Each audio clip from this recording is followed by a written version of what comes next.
दिनों हम लोगों ने हड़प्पा के नगर और उसके विकास के बारे में पढ़ा। नगरों की उत्पत्ति कैसे हुई और ये विकसित कैसे हुए, और उसके बाद हम लोगों ने हड़प्पा के बारे में पढ़ा। क्योंकि ये सिंधु घाटी सभ्यता एक विशाल सभ्यता थी और ये कांस्य युगीन सभ्यता थी। वैसे इसका विकास ताम्रपाषाणिक बस्तियों से हुआ था, लेकिन अपनी विशेष तकनीकी और शिल्प तकनीकी से इन्होंने कांसे की खोज की और इन्होंने एक विशाल आर्थिक गतिविधियों का केंद्र बनाया। लेकिन आज हम मोहनजोदड़ो के बारे में पढ़ेंगे, जो इस सभ्यता की दूसरी राजधानी मानी जाती है।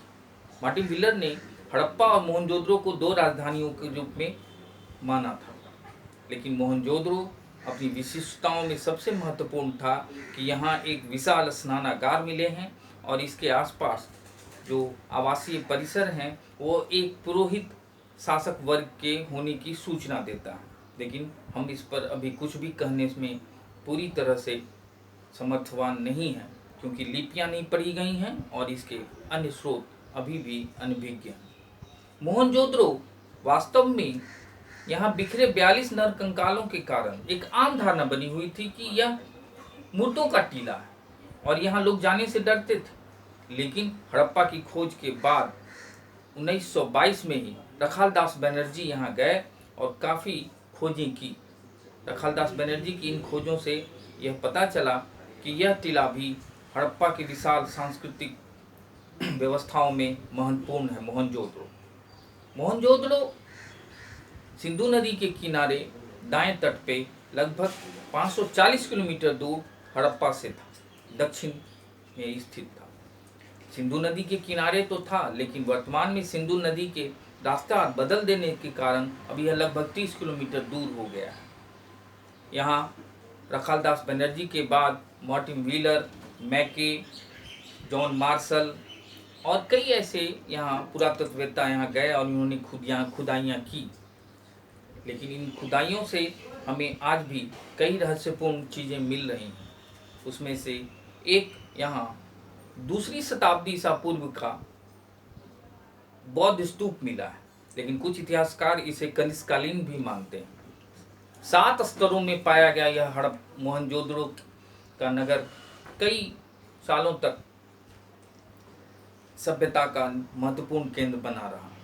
यहाँ हम एक चीज़ और भी पाते हैं कि यह अपने खास तरह के शिल्पकर्म और प्रशासकीय केंद्रों के कारण महत्वपूर्ण था। लेकिन सबसे महत्वपूर्ण था इस दुर्ग टीले में अवस्थित स्नानागार। यह स्नानागार एक विशाल स्नानागार मोहनजोदड़ो की पहचान बन गई है और इस स्नानागार की लंबाई लगभग 11.89 मीटर और चौड़ाई 7 मीटर के आसपास है। इस पे जल निकासी व्यवस्था को देखकर आज भी आश्चर्य होता है। और यहाँ इसके जल की व्यवस्था आपूर्ति के लिए इसके बाहर एक कुआं बना था, कुएं से इसमें जल डाला जाता था। इसके बाहर कमरे बने हुए थे, 2 कमरे थे और अन्य कमरे थे जो शायद स्नान और पुरोहित वर्ग के अर्चनाओं के लिए था। इसी दुर्ग टीले के एक सिरे पर अन्नागार है, दूसरे पर हम देखते हैं कि ये विशाल सभा भवन भी है। ये सारा एक परकोटे या 4 दीवारी से घिरा हुआ दुर्ग टीला पश्चिम में आज भी बहुत महत्वपूर्ण है और पूरब में अन्य हड़प्पा स्थलों की तरह नगर टीला है। नगर टीला उसी तरह से संकोण चेसबोर्ड पद्धति पर नगरें बसाई गई हैं और यह व्यवस्थित रूप से जल निकासी व्यवस्था के साथ है। हड़प्पा संस्कृति के दूसरे महत्वपूर्ण स्रोतों में हम देख रहे हैं कि इस मोहनजोदड़ो से हमें सबसे अधिक मुहरें प्राप्त हुई। इन मुहरों में 57% मुहरें यही मोहनजोदड़ो से प्राप्त हुई हैं। अन्य प्राप्तियों में यहाँ की सबसे महत्वपूर्ण है कांसे की बनी नर्तकी की मूर्ति। मोम सांचे ढाले पद्धति से बनी यह कांसे की नर्तकी की मूर्ति आज भी एक महत्वपूर्ण अवशेष बना हुआ है। इसके अलावा यहाँ सैल खड़ी के बना पुरोहित का धड़ जो लगभग 19.5 सेंटीमीटर लंबा है। दूसरी ओर इसी सैल खड़ी से बना घुटनों के बल बना बैठा एक पुरुष की भी एक मूर्ति मिली है। इसके अलावा यहाँ कुत्ते की मूर्ति भी मिली है, लेकिन सैल खड़ी पर बना हुआ एक श्रृंगी पशु, जो मिश्रित पशु के रूप में भी जाना जाता है, यहाँ प्राप्त हुआ है। इसके अलावा यहाँ सबसे है कि एक मुहरों पर पशुपति नाथ की मूर्ति बनी हुई है, जो पेड़ों के बीच बने हुए शिव और नीचे जानवरों के चित्र उकेरे गए हैं, जिसमें विभिन्न प्रकार के जानवरों के चित्र बने हुए हैं। और यहाँ सूती कपड़ा का टुकड़ा मिला है, मिट्टी के टुकड़े पर सूती कपड़े की छाप मिली है, तांबे का ढेर मिला है। और यहाँ सबसे महत्वपूर्ण है 42 बिखरे नर कंकालों का मिलना। इन 42 बिखरे नर कंकालों के मिलने को हम माना जाता है कि आर्यों के आक्रमण के अवशेष थे, लेकिन इसमें विवाद है कि यह नर कंकाल विभिन्न रोगों से मरे थे, खासकर रक्त अल्पता के कारण ये मरे हुए माने जाते हैं। लेकिन कुछ माने जाते हैं कि बगल के आक्रमणकारी जो लुटेरे थे, उनके आक्रमण से ये नर कंकाल टूटे बिखरे मिले हैं। इसके अलावा यहाँ घोड़े के दांत और हल के प्रारूप भी प्राप्त हुए हैं। इस तरह से हम मोहनजोदड़ो एक महत्वपूर्ण स्थल के रूप में विकसित हुआ। इसके बाद हम दूसरे स्थान में लोथल को पाते हैं। लोथल अहमदाबाद जिला में धोलका ब्लॉक भोगवा नदी के किनारे अवस्थित था। यह महत्वपूर्ण व्यापारिक केंद्र था। यहाँ एक गोदीबाड़ा इस लोथल को इस पूरे हड़प्पा के स्थलों में सबसे महत्वपूर्ण बनाता है। इसकी खुदाई सबसे पहले SR राव ने की थी। यह बंदरगाह या पत्तन नगर लघु हड़प्पा के नाम से भी जाना जाता है। लघु हड़प्पा इसलिए भी कि यहाँ एक महत्वपूर्ण हड़प्पा के तमाम यहाँ स्रोत प्राप्त होते हैं। बंदरगाह गोदी यहाँ एक महत्वपूर्ण था, 214 मीटर लंबा, 36 मीटर चौड़ा और लगभग 4.5 मीटर गहरा था।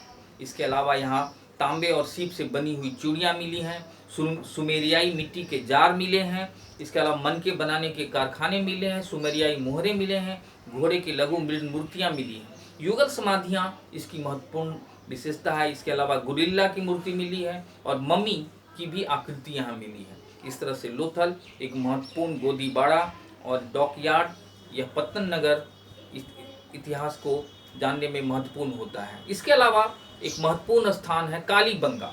यह गंगानगर जिला घग्गर नदी जो लुप्त सरस्वती नदी है उसके किनारे राजस्थान में मिला है। यह हड़प्पा पूर्व की संस्कृति के भी अवशेष यहाँ प्राप्त हुए हैं। यहाँ सबसे महत्वपूर्ण है कालीबंगा का, यहाँ खेतों में हल द्वारा जुताई के अवशेष मिले हैं।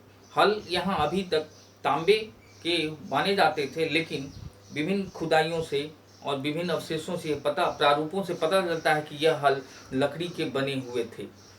इसके अलावा यहाँ तांबा गलाने की तकनीकी का भी ज्ञान का पता चला है। गोमेद और स्फटिक के फलक के ब्लेड मिले हैं। भूकंप के प्रमाण यहाँ मिले हैं, क्योंकि भूकंप यहाँ आए होंगे और जिसके दबे हुए अवशेषों से यह पता चलता है कि यहाँ कभी भूकंप आए होंगे। लेकिन कालीबंगा का सबसे महत्वपूर्ण है अग्निकुंड का प्रमाण। अग्निकुंड यहाँ पाए जाने से हम इसे आर्य संस्कृति के अवशेष के रूप में भी मानते हैं। कुछ विदेशी इसे आर्यों की ही देन मानते हैं। इस कारण से यहाँ हम कुछ और भी चीज़ों में, इन अग्निकुंडों में हिरण और अन्य जानवरों की हड्डियाँ प्राप्त होने से हम बलि प्रथा के भी होने का प्रमाण प्राप्त होता है। कालीबंगा में हम एक खास बात यह भी देखते हैं कि यहाँ दुर्ग टीला और नगर टीला एक ही प्राचीर से घिरा हुआ है, जो अन्य जगहों पे नहीं है। और इसके अलावा यहाँ बेलनाकार मोहरें मिली हैं जो मेसोपोटामिया जैसी हैं। और इस कालीबंगा में एक खास बात है कि एक बच्चे का मस्तिष्क के ऑपरेशन की बात मिलती है। यहाँ चिकित्सा पद्धति में मस्तिष्क के इस ऑपरेशन की बात से यह साबित होता है कि यहाँ आयुर्वेद या अन्य जो चिकित्सा पद्धतियाँ थी वह उन्नत थी। इसके कुछ ही दूरी पर हिसार जिला हरियाणा में हम बनवाली एक महत्वपूर्ण हड़प्पा स्थल के रूप में पाते हैं। बनवाली रंगोई नाला प्राचीन सरस्वती नदी के शाखा के किनारे बसा हुआ था। जो प्राचीन सरस्वती नदी जो घग्गर नदी थी वह अब लुप्त है। यह इस बनवाली इसी के किनारे बसा हुआ था। यहाँ पूर्व और बाद और पहले की संस्कृतियों के भी अवशेष मिले हैं। यह नगर योजना और जल निकासी व्यवस्था इसके अन्य नगरों की तुलना में बहुत ही कमजोर थी। कोई व्यवस्थित नगर योजना या जल निकासी व्यवस्था यहाँ नहीं थी। यहाँ पक्की ईंटों के प्रयोग भी कम पाते हैं और कच्ची ईंटों के ही प्रयोग यहाँ ज़्यादा पाते हैं। यहाँ भी एक ही प्राचीर के भीतर दुर्ग और नगर दोनों बसे हुए थे।